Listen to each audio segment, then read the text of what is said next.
Hello YouTube, and welcome to an update and showcase video of a couple of the things that I've been working on recently. Primarily, I've been focusing on developing Lordcraft 3 for Minecraft 1.16.4. The actual development of that has only recently started, so I'm not very far through, but I've been doing a lot of pre-development stuff, writing things down and planning out what I want to do with it, so I'll get into that later in the video.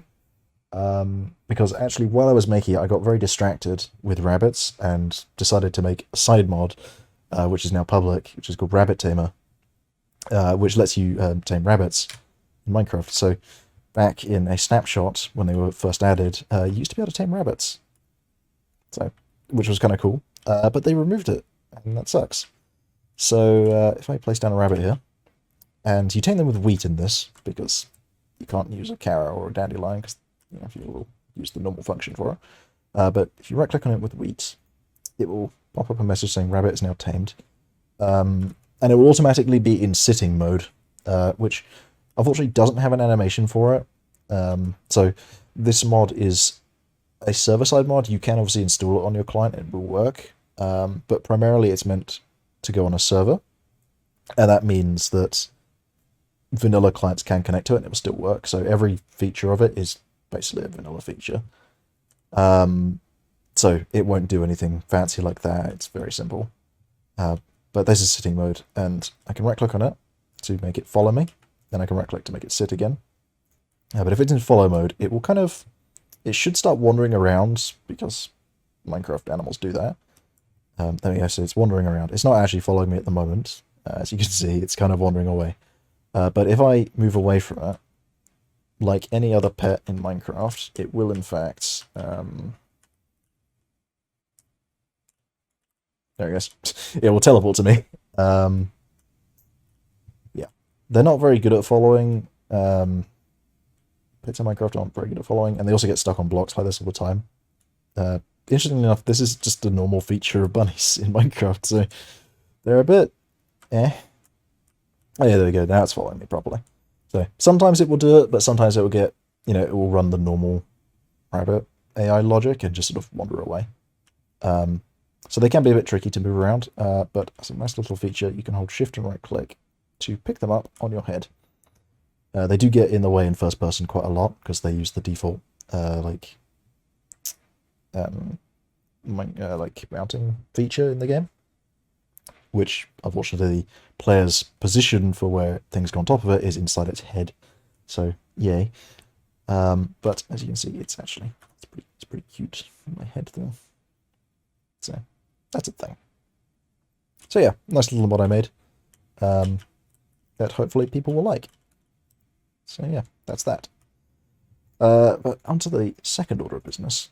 I'll talk about Lordcraft 3. So essentially, the goal of Lordcraft 3 is to be Lordcraft 2, but a bit more player friendly.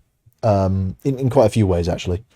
So one of the big things that's going to be happening is we're taking a lot of the nice features from Shadow Legacy, such as the research system, so being a mirror puzzle, as opposed to writing out letters like it is in Lordcraft. That's coming over. Infused inscription tiles will be remaining, so you can skip the research as well if you want. Spellcrafting is going to be coming in, so rather than not knowing what your staff's going to do until you've made it, kind of thing, you'll now be able to craft your own spells, like you can in Shadow Legacy. This will be merged with some of the Lordcraft features, so having the different staff types for each element. So you'll see how that goes, but essentially they'll give you a discount if you're using the right kind of staff with the right kind of spell, that type of thing. Runestones will be obviously following in that vein as well. Ritual system from Shadow Legacy is also coming over, so that will be a sort of alternative crafting method to the Arcane Forge, which I know a lot of people don't like, the Arcane Forge, because you had to use it so much to make things, particularly infused inscription tiles. That will not be staying. There'll be a different recipe for those. So that's a nice one. So those will be easy to get to. The ritual system, that mainly I'm pulling in because I want... So when you are going down your different elements, I want each one to feel unique in a way. So each one's going to have a unique ritual of sorts they had to perform, and a couple unique researches that you have to do, which will probably be something in world, because again, one of the features of Shadow Legacy compared to Lordcraft was some of the researchers required you to do something in world, such as, I don't know, casting a spell a number of times, or using this artifact however many times, or, you know, crafting this item a number of times, or using it, or whatever. Things like that will be coming back from Shadow Legacy into this, and we're going to mix everything together and try and make something interesting out of it. Hopefully people will enjoy. It means you won't be sitting in front of your book for like an hour before you can even start playing the mod. So I'm going to try and make it so it flows together a bit more, where you have to go between book to gameplay to book, or something like that. You know, try and make there be more of a connection between the two. Passive abilities is another thing that's coming over from Shadow Legacy. So there were passive abilities in Lordcraft, and the majority of them will be staying. Although I think in this first version they probably won't be accessible, those ones. But some of the ones that are coming over from Lordcraft, from Shadow Legacy, will be. So things like dashing and double dashing will be coming over. Double jumping will be coming over. I think those are kind of the only two that I can think of off the top of my head that are coming over directly that will be accessible at this point. So one of the things I wanted to do was add some of these passive abilities that are available before the end game of Lordcraft. So I want you to be able to acquire some of them earlier on. I may unlock the first tier of elemental passive ability. Yeah, I think I probably will do that before you go to the Nordic Nexus later on. So you'll be able to get some elemental magic rather than just all neutral stuff. Because it can be a bit tricky trying to say, what can the player actually have at this point? It's always a bit tricky to say, because it's like, oh, you know, the player would like to have, I don't know, Silk Touch at all times, but they haven't actually done this thing yet, so it's like, eh. It's like, does Silk Touch fall under the Earth category or the Air category? You know, these kind of weird questions I have to ask myself all the time. Or is it a neutral thing? I have to decide what to give the player at certain times. I'm kind of getting distracted. So that's a thing that's going to be happening. You will be able to get access to some passive abilities earlier on. And going along with that is also primal abilities. So this is a feature I introduced later on in Lordcraft, probably a couple versions ago, where it basically just, you know, meant for 30 seconds you killed everything around you for, you know, whatever. Just like great. Nice feature, very in depth.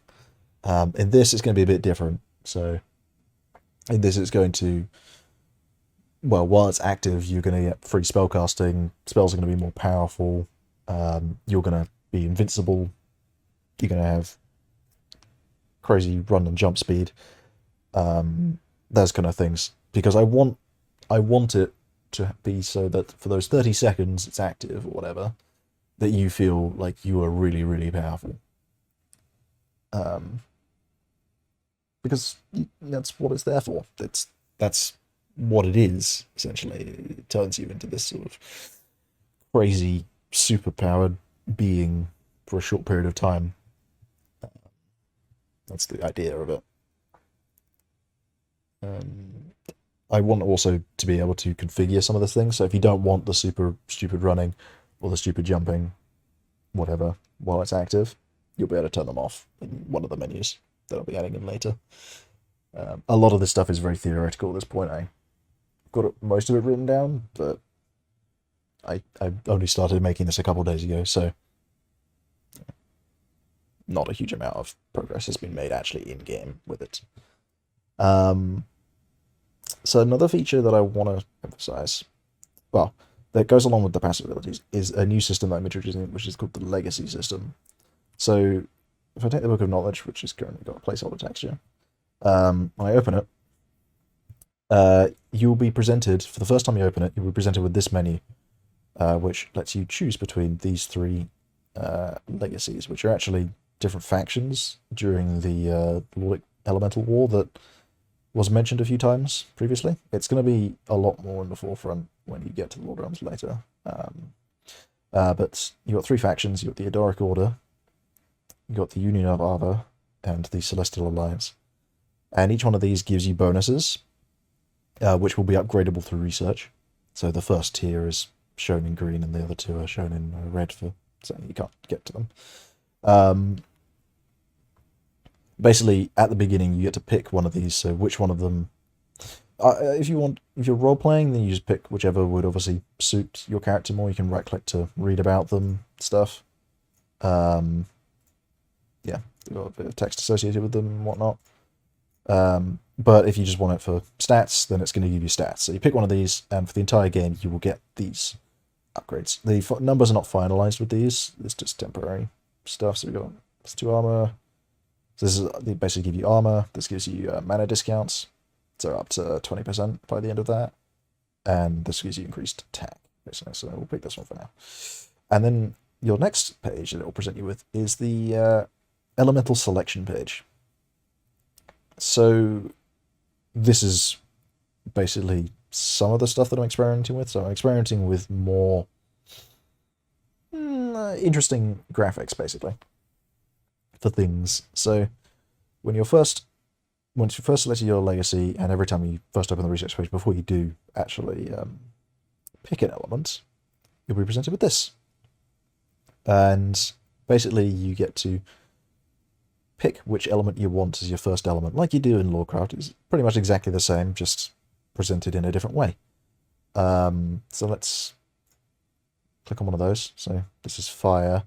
Don't currently have a placeholder for this, but when I hover over this, you get to select your primary element as fire, which gives you a permanent mana cost discount for that element, which will remain for your primary element throughout the game.